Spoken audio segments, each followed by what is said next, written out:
Sagunahitam Trigunarahitam Sadguruntam Namami. Om Nithyananda Paramashivam. Om Nithyananda Paramashivam. Om Nithyananda Paramashivam. So bow down and let's offer our gratitude to Swamiji for allowing us to expound on this very beautiful book. So in this book, as I mentioned earlier, one of my favorite books ever written by Swamiji, I also be sharing, opening up all my secret folder. I have a lot of secret folder of all the beautiful Swamiji photographs. So I'm going to use it in the slides to basically share some of those beautiful photographs that I've collected over the years of Swamiji. This is the additional incentive to come for the session. Some of my personal archive, I would say my personal favorite folder, I call favorite folder of all the beautiful Swamiji pictures that kind of attracted me, and always keep it in a separate folder called favorite folder. So in this series of Rising in Love with the Master, I'm going to use some of these photographs so that you get the chance to see it, because many of you do not have access to these earlier pictures, because many of you came to know Swamiji only later part, maybe in the last 5 years or so. But for us, I met Swamiji since 2006, so we had access to some of his earlier photographs. Okay, so without further ado, let's dive straight into the chapter 1, which is about simply let go. This is the message that Swamiji wants to share. Okay, so let's go to the next slide. So I want all of you just provide your listening, okay? So don't read the slides, just provide listening. Just be in that space of authentic listening, because this is spoken through Swamiji's own words. So you need to listen it like as if he's talking to me through this body, talking through you through this body, okay? So listen. So in this chapter number 1, he basically give a very strong message. He said, just simply let go. See, a lot of us are not able to let go. We're still clutching on to some things, whether it's, your career or this identity, this sort of identity that we created. There's something that we're still holding on. We are not able to let go. So he said this very beautiful first paragraph or first page of this chapter 1. He says, when you become a seeker, it means you have begun your search for the ultimate. You have begun your search to find yourself. It is at this time that all your desires which pull you to the outer world leaves you. The only desire that remains is the deep desire for fulfillment, deep fulfillment within you. That means you're looking at fulfillment at the being level, no longer running behind outer world ephemeral things that are perishable, things that doesn't give you fulfillment. Things only give you short-lived pleasure or satisfaction. But you have decided to turn the awareness inside and start to look for deep fulfillment. This is the time when you declare as a seeker. Okay, when you become a seeker, this is what happened. So he says that once this happened, there will be no need to depend on anyone or anything, because in order to experience deep fulfillment, you are the only one that needs to be present.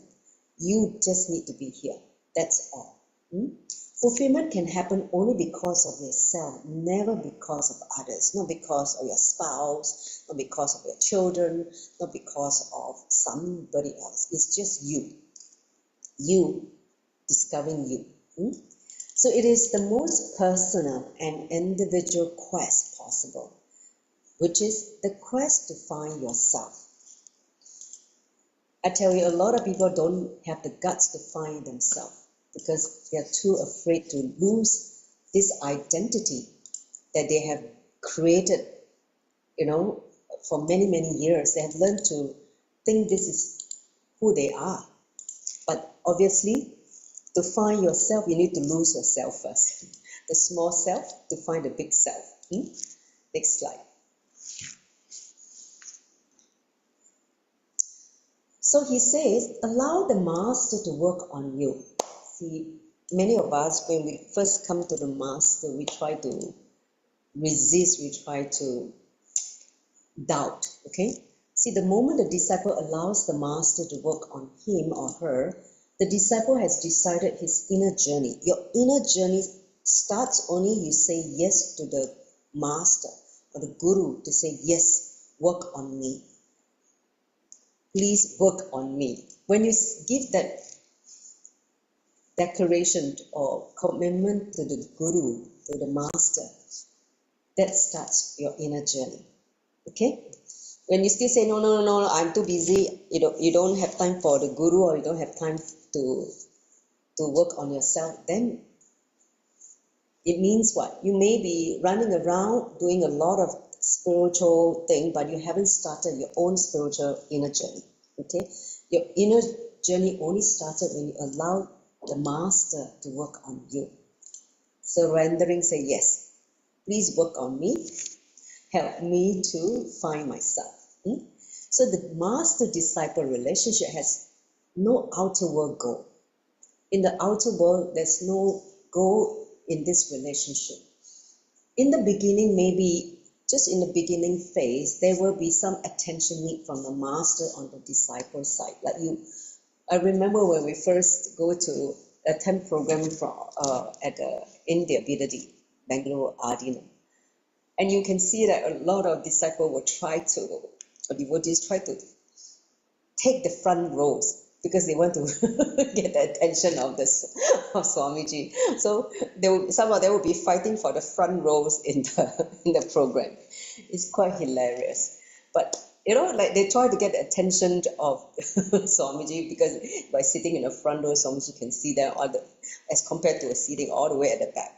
So initially there will be this attention seeking need from the disciple. But after some time, when you start maturing, start becoming more aware, you begin to understand that the master's formless presence. Because initially you only look at the form, you connect to the master through his form, 6 foot tall form. But gradually you start to experience his energy, that means his formless presence. Then he starts to, the disciple starts to feel the master in everything that he does. That means you can feel that everything they're doing, he's the undercurrent, okay? Which means you have reached certain maturity to understand that he is not just a physical body, he is also the energy. So when this happens, the disciple will radiate the master's grace, the master's bliss. So when you reach that level of cognitive shift, to understand that he is not just in the form, but he is also the formless.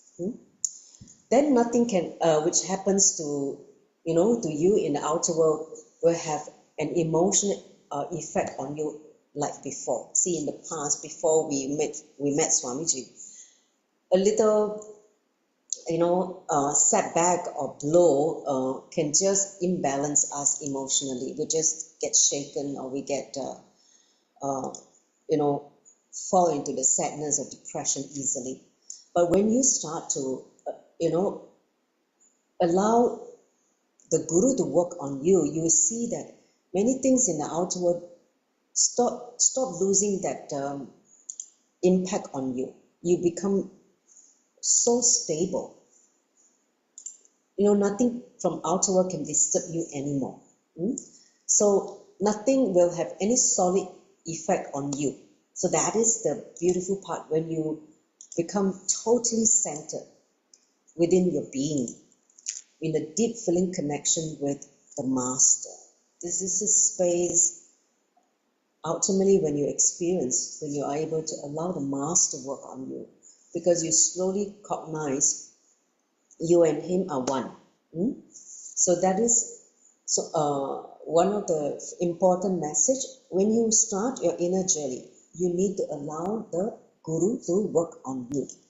You cannot say, I will do this only because I like this, and I will not do this because I don't like this. No, there is no such discrimination. You need to totally surrender, allow him to work on you in different aspects of your life. Even though it sometimes initially may seem painful, because the part of the ego is dying, so the ego is creating that painful, lost. But if you stay on the Master side, you will understand that whatever is not you, the earlier you lose it, the better is for all of us. The better is for you also, and also better for the people you're living with. Okay, so next slide. Are you all tracking with me so far? Give me a thumbs up. If you have questions, you can type on the chat later. We'll come back to it. Okay.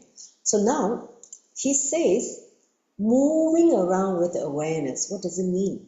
He says you should move around in the world with complete awareness. You should be able to live in the society, in the external world, completely aware of what is happening, with no cling to anything, no attachment to anything. You should be able to experience all the pleasure of life, but with no emotional pull or attachment to them. Just enjoy and just move on. This is the ideal way to exist, to be, to live in the outer world. See, some people say that, when we enter into the spiritual life, we just renounce society, right? Just renounce the outer world. So Swamiji say, no, you can't do that, because you still operate in the society. But the way you need to learn is, do not get attached. Go beyond the society. Go beyond the society so that you can remain centered. This is the best way to exist. Okay? So when we view life as a big drama, or and ourselves as actors, we are the actors playing different roles, whether as a mother, whether as a father, whether as a daughter, son, employee, a boss, all the different roles that we play in the society. See, this consciousness will start happening automatically in us. When we start witnessing what is happening to us and around us, no matter what happens, slowly all resistance and indulgence will start to dissolve, start to lose its power over you. So witnessings begin to happen when you move towards meditation. He said, when you fall into the meditative state and start becoming a witnessing consciousness, just watching everything, just like Paramashivam is watching the whole world. Meditating without any expectation of what might happen next leads you to witness whatever comes your way. So when Swamiji say whatever, whether it's life, death, whether what comes may, you will just be a witness.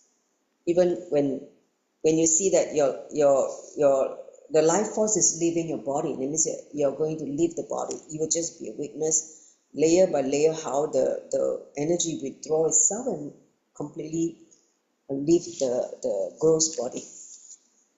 So you'll be able to have that awareness and witness everything. Okay? So forget all about the results that meditation is supposed to bring. Just proceed with it. You will enjoy the clarity that it brings you. So he's saying to become, a seeker, always move around in the world with complete awareness. A lot of time we fall to the unconscious. A lot of time we fall to the mental setup, the mental state. So we become attached to certain patterns, certain habits, certain incompletions, emotions. You say no, always fall into the complete awareness, the unclutched state, the meditative state, like a witness to everything else. Okay? Next slide.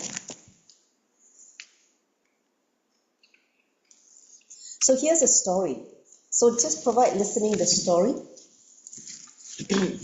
It is about a shoemaker.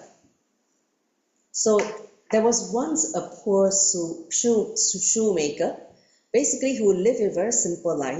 He lived a very, very simple life in a village. Whether his days brought him money or not, it doesn't matter. He would eat the same plain rice with the same type of gravy every day. So his life is very predictable. He will make the shoe, go and sell, and then whether he sells or not, he will come back and eat the same rice and with the same gravy. Okay, so this is the way how this simple poor shoemaker lives. So one day, a thief who was being chased by the police, made his way into this shoemaker's tiny house. Okay, he came in and declared, "I'm being chased by the police." The shoemaker, without even looking up from his table, he's still making his shoe, nodded his head. Okay, you're being chased by the police. He just continued doing what he was doing. Then in the meantime, the door threw open, boom, and the policeman came, entered the shoemaker's house. "What are you doing?"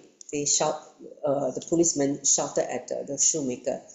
"He is one of the most dangerous thieves this town has ever seen. If you are going to give shelter to him, how can we trust you anymore?" See, in the village, right, they need to, build certain trust. So he said, the police is telling, "I cannot trust you if you give shelter to this thief.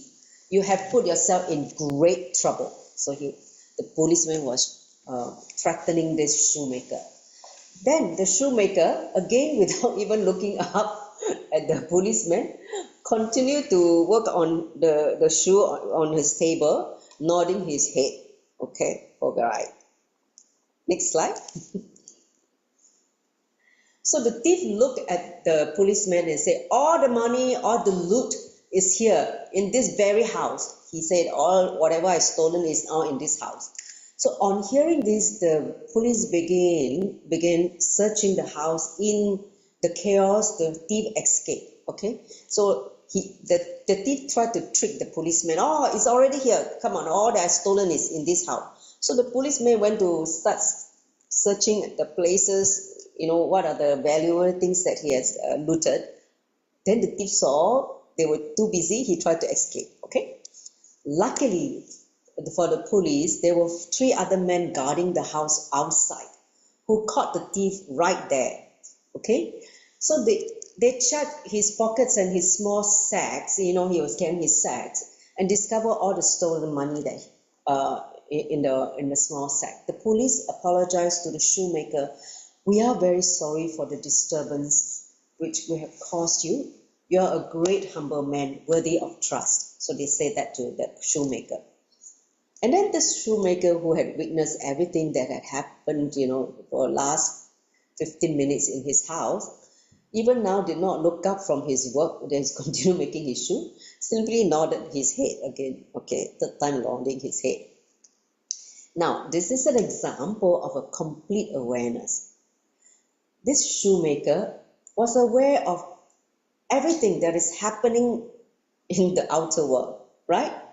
But he was completely not disturbed at all. He was undisturbed during the whole time.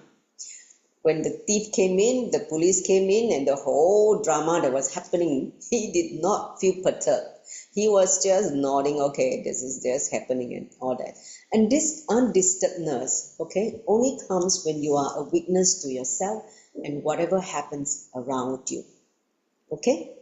Start harnessing this ability to just be a witness. Don't react. Don't react. Don't jump into conclusion. Don't jump into emotion. Just be a witness. The more you witness, the more you will realize that there's no need to waste your energy, no need to respond to anything. Everything will resolve itself. So this is what Swamiji meant by be a complete witness. Whether some drama which is happening afterwards, just be a witness. You will make much more intelligent decision. Imagine if the shoemaker started, reacting and started to scream and, shouting with the thief and whatever, and or change the whole situation. The thief may not be caught by the policeman so easily, correct? So everything may change. The outcome may be totally different from what you have seen if the shoemaker has gone on some emotional trip of reacting and getting into some kind of frenzy, isn't it? So a lot of time when we don't react emotionally, actually it's better for us because we don't mess up the whole thing. We become calm and cool and composed, and to allow whatever flows in life to happen. Okay, next slide. So here's the Swamiji's advice to all the newcomer. When you are new to this master-disciple relationship, he says, you say that you're afraid to come near me. See, there's this new comer. He told Swamiji, I'm afraid to come near you because you might have take the leap into the unknown. You're afraid because you're unsure of what might happen. He said a lot of the new devotees or new seeker, they are afraid to come near the master because you're scared of losing your freedom or your what might happen. Okay, he said understand first thing, only because you don't know what might happen, it is called the unknown. You will never know what lies there, what lies ahead. That is the beauty of it. You're not meant to think about the unknown because the very word unknown says that it can never be known. Initially, it is natural to be afraid, which is very normal human reaction, the reaction from the mind, because the ego thrives on the secure feeling. The ego wants to be known. The ego wants predictability. The ego does not want anything that is unpredictable because it doesn't know how to handle. When something happens, when something becomes unknown, the ego feels threatened. It doesn't know what to do. The ego can get shaken, okay, and lose its power over your consciousness, okay. So with this fear and insecurity, 101 question will arise. Am I doing the right thing? Can I trust the master? Can I trust him? How do I know he is my master? Maybe somebody is my master. How do I know Swamiji is the master? What if things don't work out with him? What if he's not my ultimate guru? So you have all these questions that is flashing through your mind when you have this insecurity and fear happening inside you. Next slide. How many have fear? Raise your hand when you first came to the master. Let me see.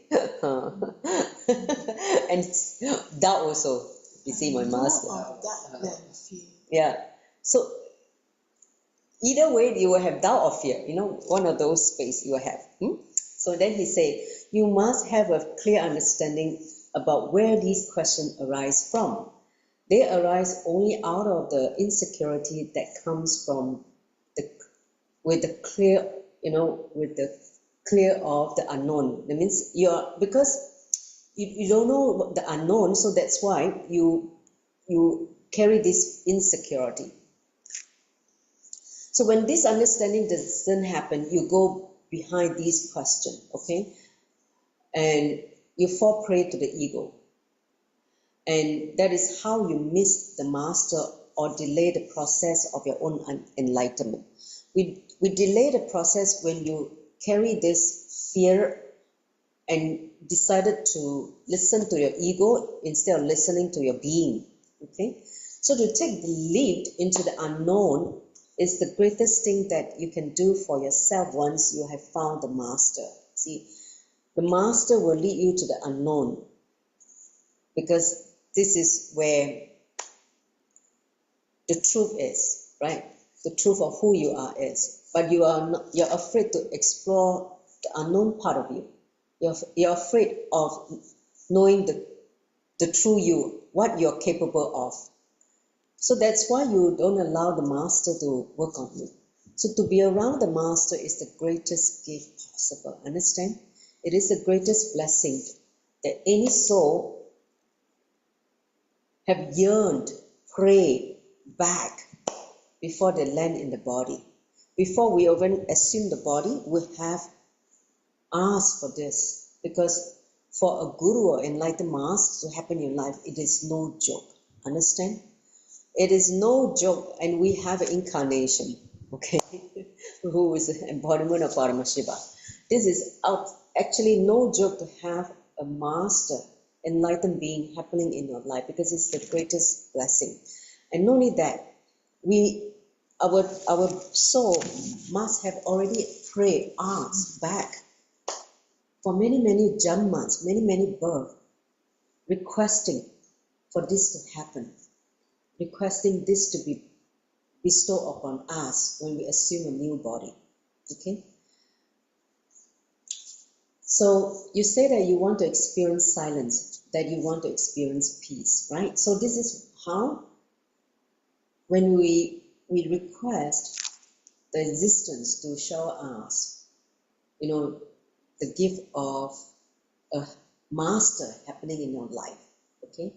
But now it's already happening, but you're afraid. See how the mind plays the trick on you, right? The trick on all of us. It makes you feel afraid. It makes you want to run away. But you said, I want to experience the silence, the eternal bliss. I want to experience Ananda. I want to experience the ultimate. But you're afraid. So you are like asking for this, but something is holding you back. Can you see the struggle inside you? Can you see how this game the mind is playing? And one way, on one level, in a being want to run towards the master, and another level, the mind say, no, don't go there. Something bad is going to happen. You should not go there. So there's this tug of war inside us, like a struggle. One is pulling this way, one is pulling the other way. So this continue. This is the whole drama, the psychodrama that goes on inside every seeker. Okay, so don't be afraid. You are not alone. And the Guru knows this drama that each one of us play. He knows, because he's sitting inside us, and so he knows this drama. When this drama happens, he will wait. Okay, let's say when you're resisting, you want to run away, you're not fully trusting it, so he will wait. When you say yes to him again, then he will work on you, and then until some point in time, he will start chiseling you. Right? We are like a raw rock. He's going to polish us into a Shiva Linga, right? So he make you go and become Digiman and make you do some seva and make you do some enriching, causing slowly, and start pushing you and moving you forward, so that you drop this lower identity that you carry about yourself, the lower identity to be you for a long time. So he start making you or do some completion, do some meditation, attend some program. All this kind of thing is him doing his work on all of us, right? To make us become polished like Shiva Linga. Okay, next slide. So being in the master's presence is the greatest silence that you can experience. If you have experienced it, when you're in his physical presence, you just fall into the silence so easily. Nothing has to be done on our part. He's doing only. The master does everything. I tell you, especially when I attended like Inner Awakening or December program physically in Swamiji's presence. He just had to come only and sit, and suddenly you'll be just like blank. Especially during energy darshan. You go up to the stage and you see him only everything blank. You may have like so many questions you want to ask, so many boons you want to ask. The minute you come to his and then you raise your palm and he put his thumb on your third eye, zoom, everything gone. You don't know. You even forgot what question you want to ask because all these questions are from the mind. They're all totally irrelevant. You just come down from the stage feeling so blissful and then forgot that all the questions that you prepared all this while, they're all totally washed away, flushed out of the system. So you just need to be open and allow him to shower the experience on you and drown you in the eternal ecstasy. So to be a disciple needs only one thing: openness. Be open.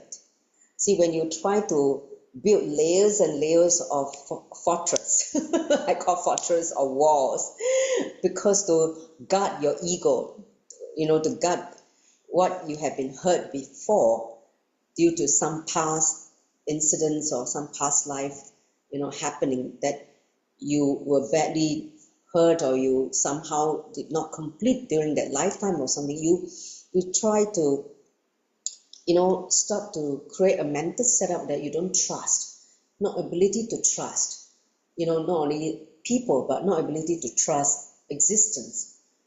That's why you don't open yourself up to your possibility. So he said that only thing that you need to do to become his disciple is to be open. Openness is what starts the whole thing. He said openness is allowing what has to happen. So what you are doing now is stopping yourself from opening up. A lot of us, initially when you don't know,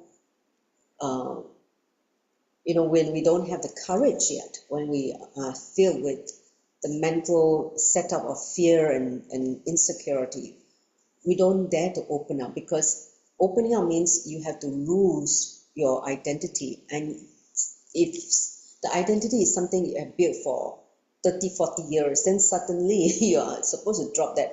How will the society view you? How will your family view you?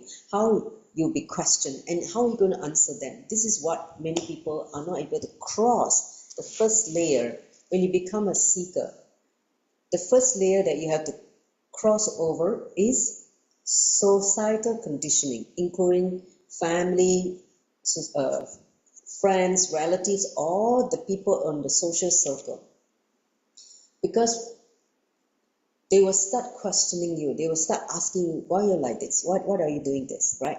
So sometimes you're not ready to open up, to show who you are. So in some level, you're trying to resist that. So Swamiji said, what you need to do is stop the stopping. Don't do the stopping. There should be no holding back on your part. Just dive into the ocean. Just dive into the ocean of bliss that he's inviting all of us. So if you have the courage, simply jump and don't look back. See, he said that when you think too much, you'll never jump. Because the mind will make you so afraid that you'll never jump. Okay? So this is the thing. Say, no, just have the courage. Courage comes from what? No? Clarity. When you have clarity, you will jump. When you're still confused, you will not jump.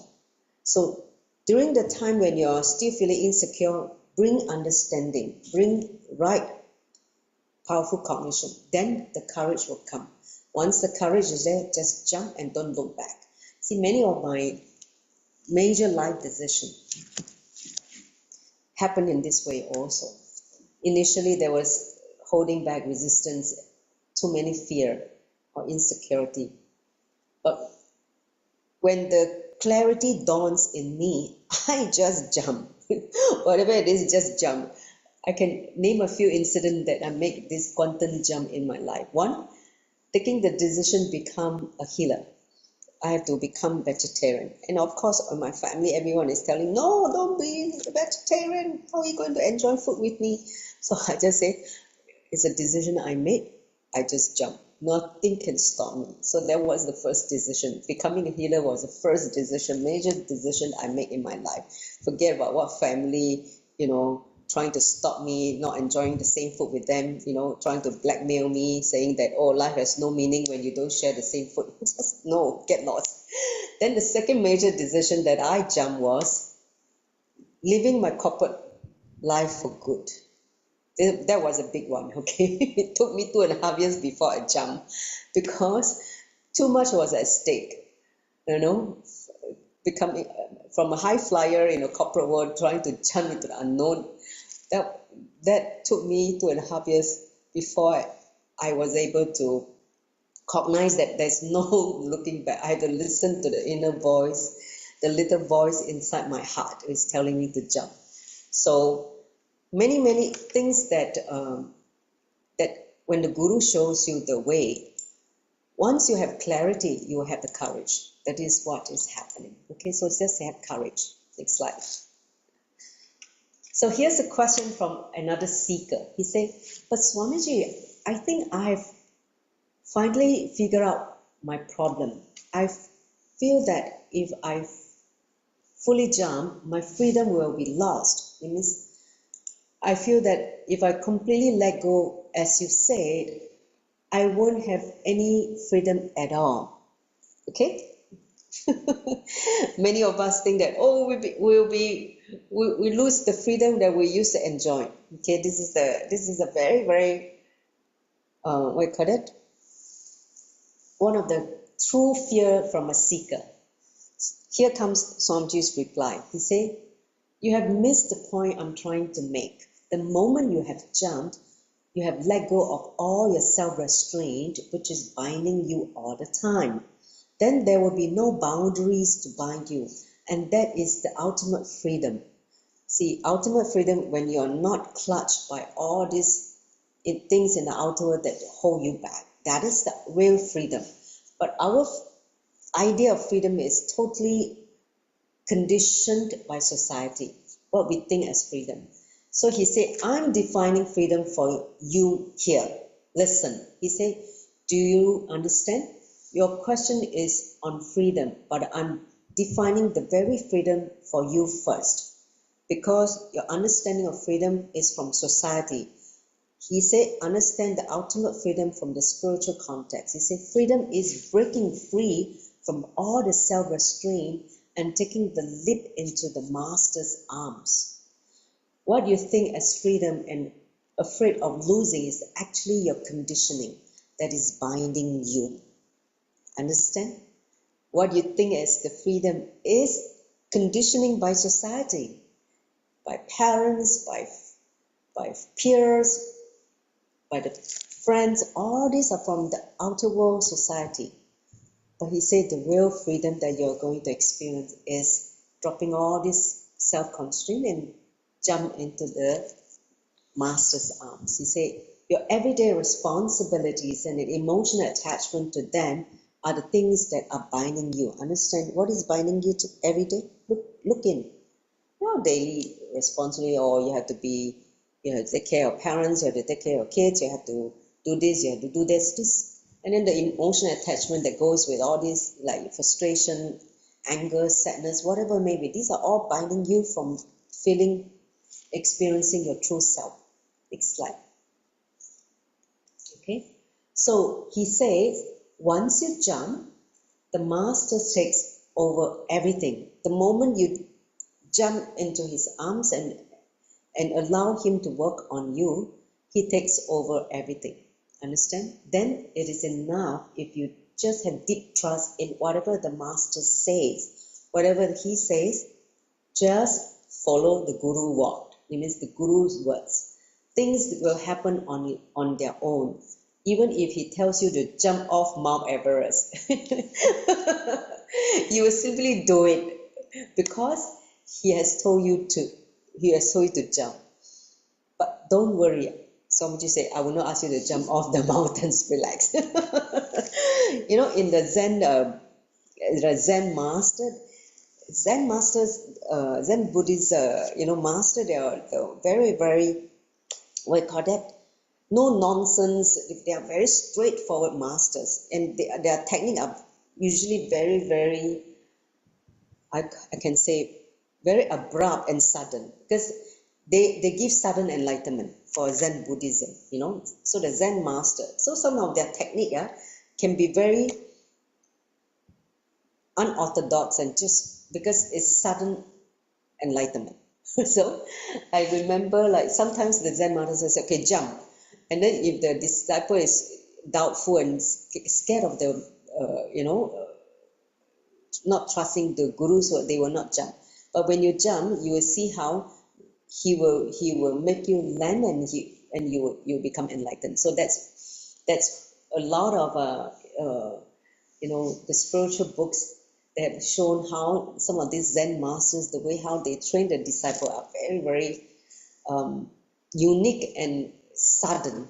Okay, unique in such a way that they will ask you to do something like jump off the mountain, that kind of thing.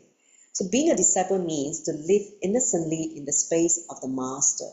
Keyword, innocently, not with a cunning mind, not with a calculative mind, not with your society conditioned mind of, what do I get if I do this? Why should I do this? How the society train us is to constantly question what it is in for me, what is it in it for me, what do I get to benefit, why should I do this? This is the way how the conditioned mind by society operates. Whereas he said, no, to be a disciple, just be an innocent, like an innocent child, in the space of the master. It means to trust him in anything, no matter what he says. Okay? And whatever the guru says is for your own good, is for your own transformation. See, all our logic, all our nonsensical mental setups will then simply leave our system. Only when the guru said, do this, then you will leave your system. Otherwise, your mind will continue to, have power over you. So the master's words will become your inner chapters. Whatever he said, you just remember what Swamiji's instructions to you and all this. The master's grace will become your body language, the way how the masters move and the way how the masters respond. You start responding just like him. You're just becoming like his body language. This is the meaning of living with the master. Living with a master doesn't mean you live physically with him. Of course, blessed are those beings who live with him physically. Right now he's in Kailasa, so not many, only a very small group of sannyasis are living around him.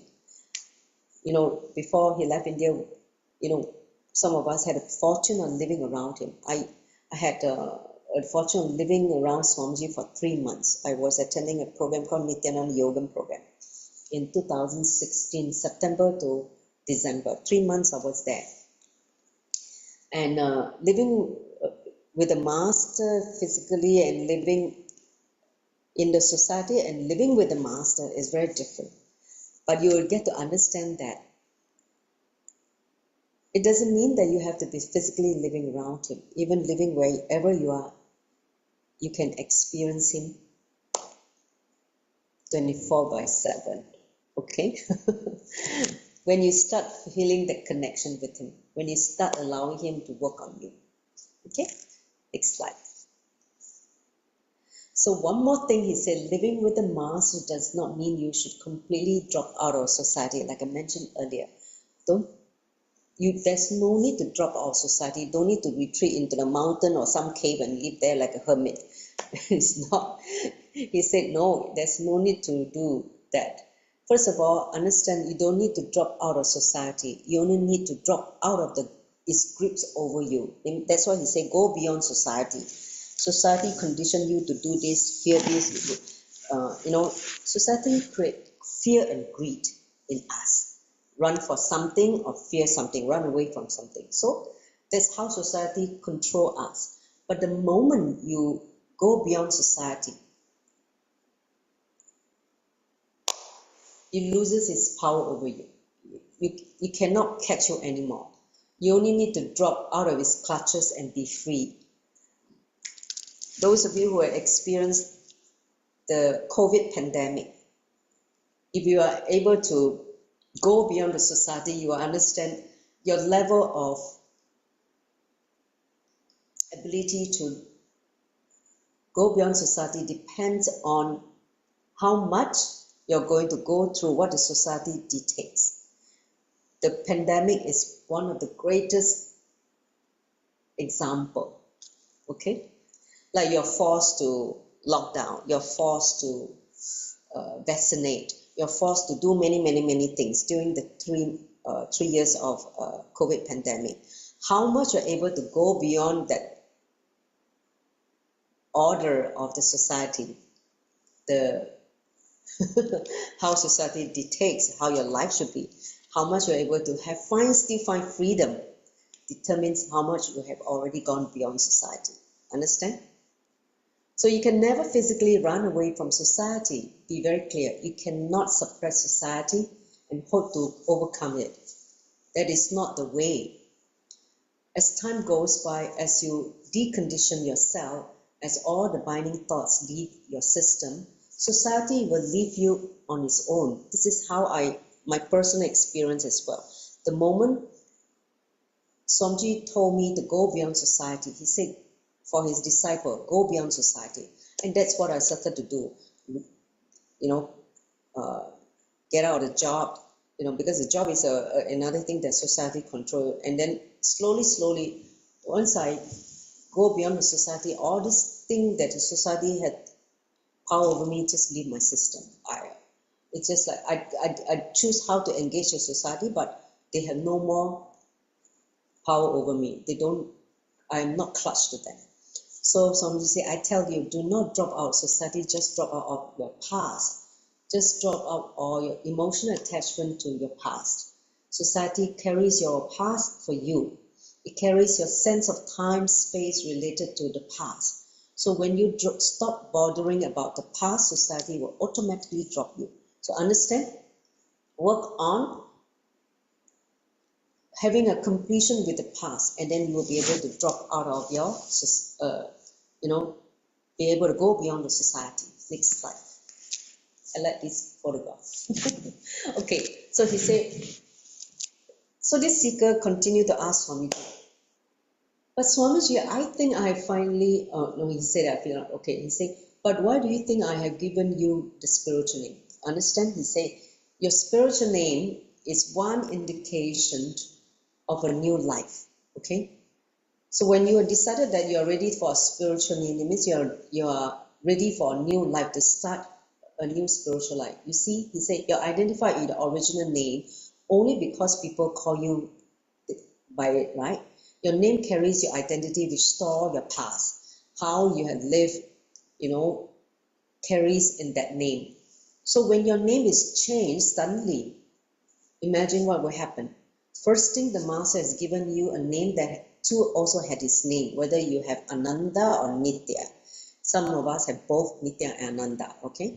So that means you carry the name which is also having his quality of whether eternal or bliss, or both eternal bliss. So second thing is everyone around you start calling you by that name, this new name. So what will happen? When this happens, the past that is attached to the previous old name simply leave your system, okay? A new beginning happens. Of course, you will accumulate new memories with this new name, but now the master is there. So first of all, you will not accumulate negative emotional baggage that you used to do with the old name. Second, he will see to that what memories happened in you do not bother you in any undesirable way. So which means whatever that your life incidents that happen in your life moving forward, after the new name has been given by the Guru, he will ensure there's no undesirable things that happen your way. Okay? The Guru takes care. That is the beauty of having a spiritual name gifted by a master. Got it? Next. So, becoming a disciple means leaving yourself in the master's hands and trusting him to the depth of your being. This is where the qualification is, to the depth of your being. How are you able to trust entirely to the depth of your being? It means simply jumping without thinking twice about anything. That's why he said, everything you think, you will never jump. Because the mind will say, oh, no. The mind will weigh pros and cons, and the mind will think this, think that. By the time after that, nothing will happen. Okay, so no action will happen. And then you simply missed it. So that is what Swamiji said. Don't think. Yeah, okay, correct. Okay, that one we can discuss about that later. Okay, so it is like you are in the dark forest, and the master is the only one who knows the way out. Okay, he may not have a torch or a lamp to make you feel secure, to see clearly what is lying ahead, or make you able to place your faith on him, but he has held out his hand, and then, which is more than enough. If he's holding your hand and he's going to guide you through the dark forest, won't you feel that you're able to trust him? Whether you allow him to guide you or not is up to you. Understand? He has already stretched his hand, and he's for you to now extend your hand and let him hold your hand. If you allow him to guide you, he will lead you through the dark forest, and if you resist, he will wait till you relax. He will just wait. He will wait till a time where you feel you're ready. Okay? So the attitude of the disciple is feminine. When he says feminine, means passive. Whoops, what happened? What happened? Okay, I think it's on the data screen.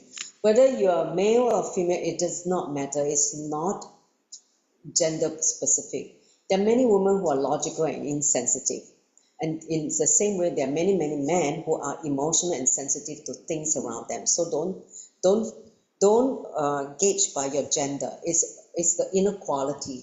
The inner quality of being feminine means passive, receptive. Next slide. So he said, when I say feminine, it means you should be sensitive and passive to the master's energy and everything around you. Be very clear, I'm not telling you to live in a docile fashion. No, all I'm saying is to be deeply passive and trusting towards the master. It is the easiest way to awaken your inborn intelligence. We have so much, intelligence, powers, creativity inside. But because of our non-trusting, he's not able to awaken that higher dimension in us. So the attitude of the disciple is that of intense openness with the awareness of everything that happens inside him or inside her or outside of her or him. Okay, so basically that's what he's saying, just the attitude of intense openness with the awareness. In the beginning, when the disciple comes in contact with the master, his devotion is only on the periphery, very superficial, very shallow.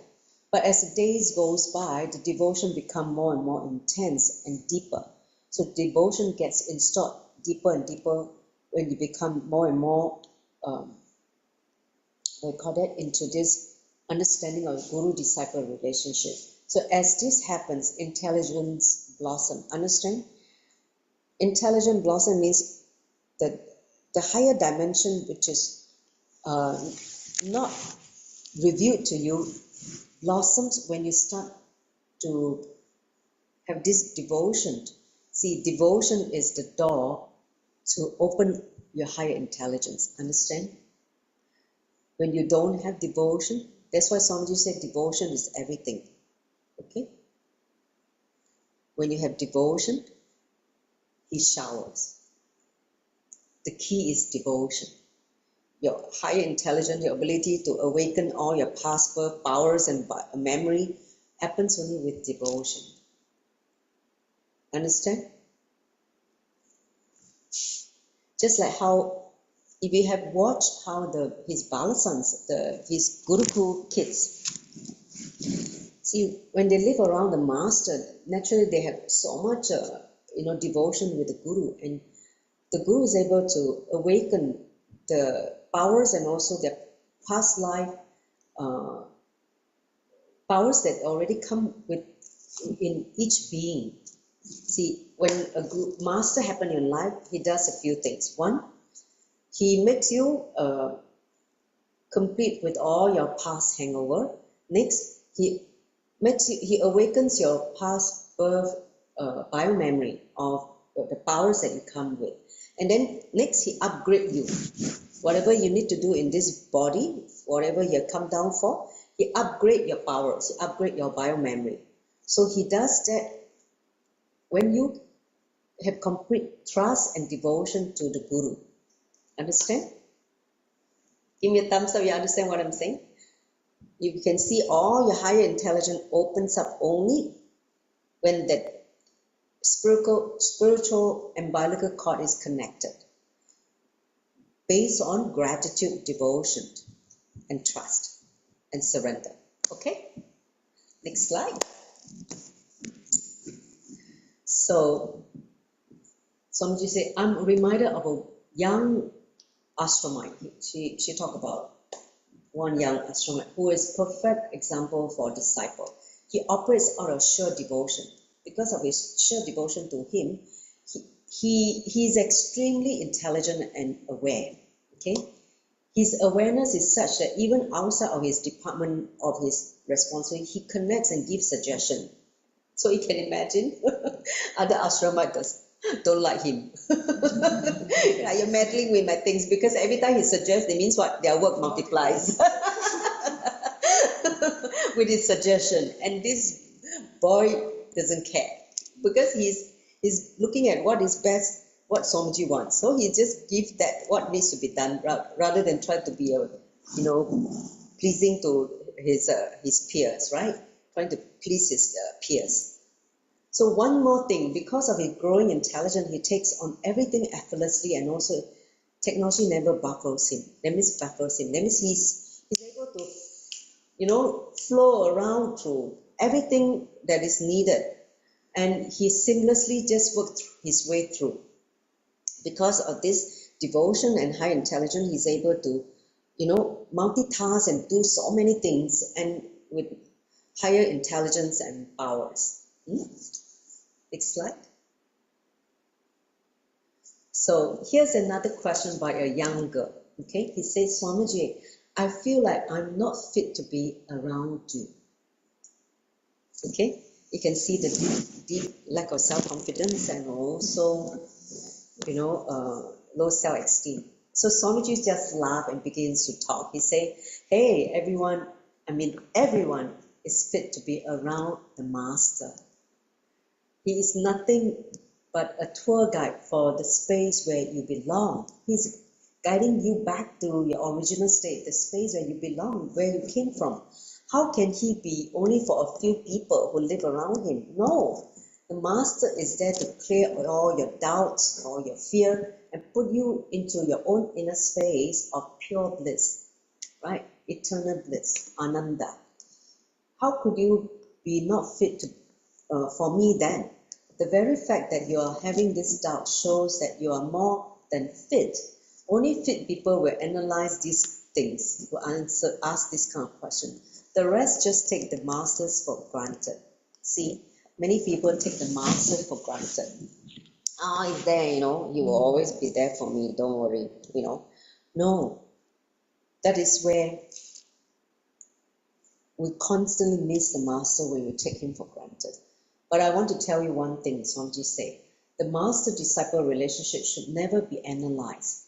It can only be experienced. You cannot analyze, why is he treating this disciple like this? Why this disciple is treated differently? You can never analyze. Please be very clear. Because he is working on each individual being, each soul, and he knows the whole history of this soul. Okay, which we don't have access to this knowledge. So you cannot analyze and say why he allowed this guy to do this, and why he doesn't allow this guy to do this. So It can only be experienced. So by analyzing, you miss the juice. You miss the exhilarating feeling that can happen within the space of your being just by being with the master. Okay, so analyzing still comes from the mind. So don't miss the juice of life by over analyzing the master. You will miss him. Next slide. So simply being around the master relaxes you. It melts you into the same space he is in. It is as if you are a solid block of ice and the master is the warm sun. Can you imagine the sun? What happens when the ice is exposed to the sun? Naturally, it has to melt. It becomes one with the sun. It is in the sun space. The same thing happens when you sit before the master. Understand? He simply melts you and you fall into the same space that he's in. Just talk to some of the people who continuously live around Swamiji. He said, they will tell you that times when they sit around him, simply relax into a different space. I've experienced it many times. Even now, when you sit in darshan, sometimes you just sit and boom, you just disappear. Even when doing the power manifestation with Mahabhaks, okay? When I sit and if Swamiji's satsang is going on, she's playing and then ding, I disappear. So they feel as if they are melting into the unknownness. It is true. This kind of feeling happens only when the disciple is fully relaxed and receptive with a deep trust towards the master. Then whatever is there will be experienced. Okay, next slide. So he says, Swamiji, I feel like I'm, okay, then he said, actually whenever you experience anything of this kind, be clear you're not experiencing anything new. You're only experiencing what is already there. When you are receptive, you allow the master to show you what is already there inside you. It has always been there, but you somehow missed it. You somehow have missed it. You do not know how to open up the dimension in you. You don't even know it exists until the master show you and make you experience it. Oh, it's there. Okay. So he said, so this young girl asked again, I understand whatever it is that you are talking about, but can I not experience it on my own? Why can't I do it on my own? Is it necessary that I have to have a master? Okay, so she asked this question. Why do I need a master? Is it necessary that I need a master? Can I do it myself? So she said, Swamiji replied, you can try. I'm not saying not to try, but one thing, it is easier to experience with the help of the master. That's all. He puts you on the right path right away and it's there with you all the way. And he's there for you all the way. If you do it by your own, you might take longer time. By the time you realize, oh, your time to exit the body, so you wasted all your entire life. Because it takes so long to experiment it with so many paths, with so many techniques, and by the time it may take you like 50 years by the time you're ready to die. So the master will straight away show you the right way. So you cut down all these waste of resources, waste of time, you just leapfrog and make it happen. So he said that, look, I've experimented everything and I know the key to open, okay? I'm here holding the key, the right key for you to open the door now. Just take it. Why do you want to go and do it yourself and 5,000 other keys just to try yourself? I'm already holding the key for you. Just take it. That is the difference when you work with the master. Next slide. So he said another dangerous thing about when you work with the master is being attached to the master's form. Okay, attachment to the form of the master is one very, dangerous thing. He said the master-disciple relation is beautiful, but during this time, the disciple falls so much in love with the master's form that he becomes helplessly attached to it. This is where the problem starts. Okay, many people cannot move beyond the form. To think this is him only, and without going into the formless. It is okay to love the master's form. In the beginning, it's okay to be attached to the form. In fact, it is necessary in order to really love him. Because we are in form, we're in a physical form, so we need to see relate with the divine in a form. So the master happened as a form. You see him, oh, he's so beautiful, but you must not stagnate there. You must move beyond the form. When I say move beyond the form, I don't mean stop admiring the form. I mean, don't confine the master to his 6-foot body. Start feeling him everywhere in everything, because he is the formless energy. So God or the divine is omnipresent. He is everywhere. The master's form is just a reflection of what is already there. It is a form that he has chosen to make it easy for you to relate to him. That's all. So getting attached to the form is missing his reality. He is not just, what you see as form. He is beyond the form. Because Guru, Self, and Paramashiva, the formless, are one and the same. Okay? Next slide. So here's another story, a very beautiful story about the supreme swan called Paramhamsa. Paramhamsa means the supreme swan. So here's the story. He said there are supreme swan called Paramhamsa in the Sanskrit that symbolize realized soul or incarnation. Paramhamsa are realized souls. The Paramhamsa flies with its flock and lay its eggs while flying. Okay, the egg hatches in the mid-air, and then even before touching the ground, the little ones emerge just from it and start flying upwards. So understand, the Paramhamsa, they never hit the ground, they are always flying. Okay, so the Paramhamsa flies high, and beneath it were a pond with a lot of fishes. Okay, a lot of fish, little fish. So the fish suddenly caught the reflection of this beautiful swan in the pond and thought it was a fish. Okay, all the fish think, oh, there's another fish inside that has come to play with them. So when the swan flew to the right, the closest fish to his reflection thought, he's so beautiful, so loving, so compassionate, I'm so close to him. When the swan flew to the other side of the pond towards another fish, thought, he must love, he must have loved him more than me, and he's going towards that fish. Okay, so all these fish were just having this inner chatters, comparison, just like what we do in society when we see Swamiji taking care of this disciple, or this Swamiji is nice to this group of people. So you have all these thoughts about him showering different favoritism, or that. When the swan flew to LA, Los Angeles, all the fish in LA thought, wow, he's coming here again. Let us build an ashram for him. So some other fish decided to write books for him, make website for him. Some fish fought over the swan, and some fish marveled at him. So all this drama happening in the Sangha. Okay, next slide. But there are a few very intelligent fish that saw the swan's reflection and said, no, this cannot be real. This is not a fish. Then they looked up, they looked up and saw the reality of the swan. When they saw the reality of the swan, they realized the truth that they too were not the fish, but they were also the swan. They're really the swan. They realized that they too can also fly like him.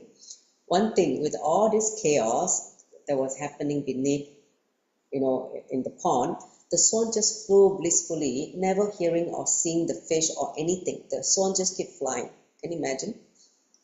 But all the fish were just having all the psychodrama.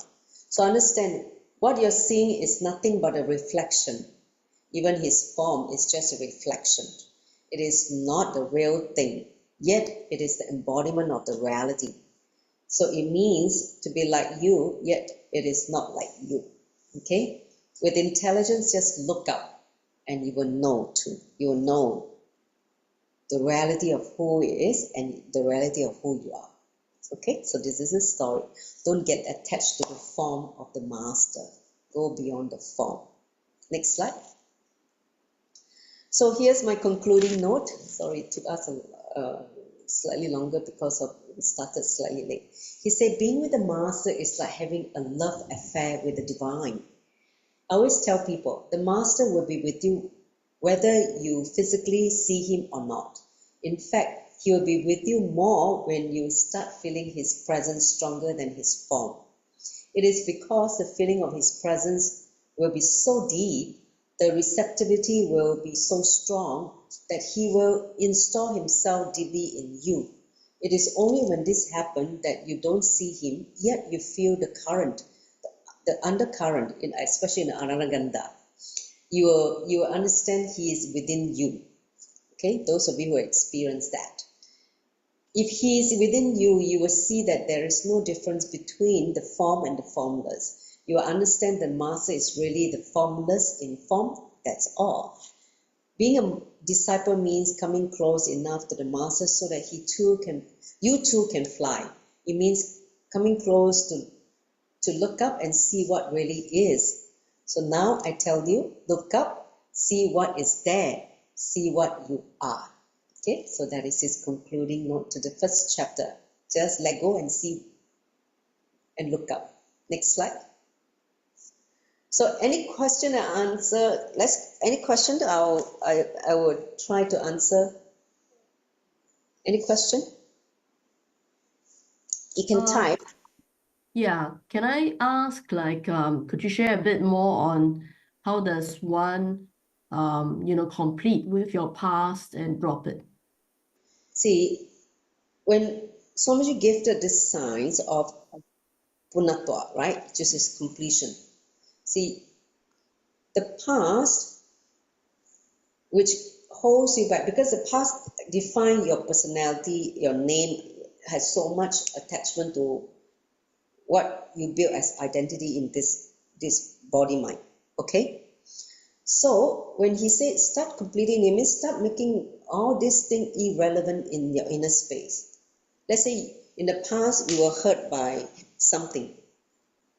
Okay, so let go of that thing, let go of the past, so that it start losing its clutches over you in your inner space. So you're able to free up more inner space to embrace the Master energy, his space for you. Understand? Okay. I hope I answered that question. Yes? Yep. Okay. Any other question? Huh? All right. So, Anindata, can you please project back? I think I have one last slide to. Okay. So, a reminder, as Paramashivam level 1, 2, 3 has started on the 10th of April. So now I think we're on the first week, day 7 now, is it? Yeah.